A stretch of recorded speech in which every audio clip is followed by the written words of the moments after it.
केतनो करबा ई दुनिया होई ना तोहार भले तू केतनो करबा करके बदनाम होइबा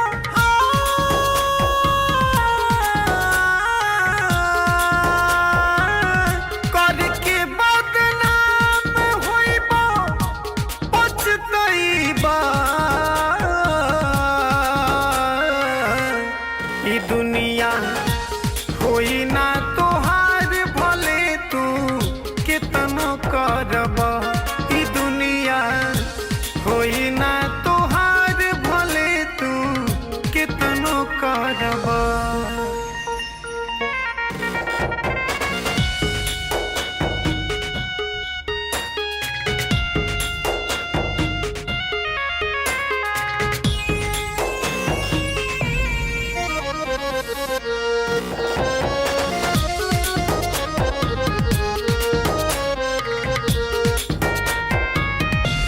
दुनिया के रीति असही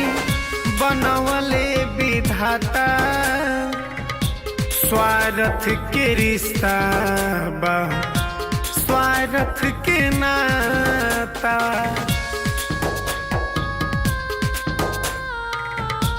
दुनिया की रीति असही बनवले विधाता स्वार्थ के रिश्ता बाटे स्वार्थ के ही नाता जान दे दिला पो भी तो कुछ ना पाइबा ये दुनिया होई ना तोहार भले तू कितनो करबा ये दुनिया होई ना तोहार भले तू कितनो करबा।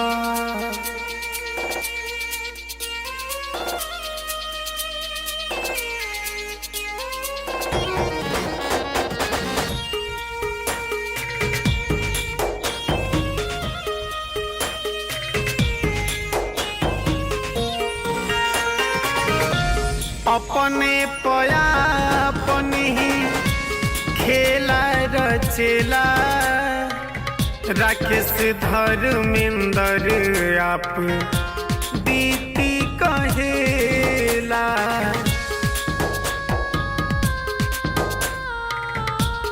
अपने पया अपन खेला रचेला राकेश धर्मेंद्र आप बीती कहेला रही छूछे हाथ भले केतनो कमैबा ये दुनिया होई ना तोहार भले तू केतनो करबा ये दुनिया होई ना तोहार भले तू केतनो करबा ई दुनिया होई ना तोहार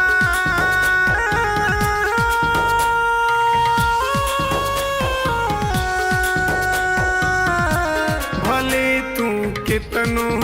करबा।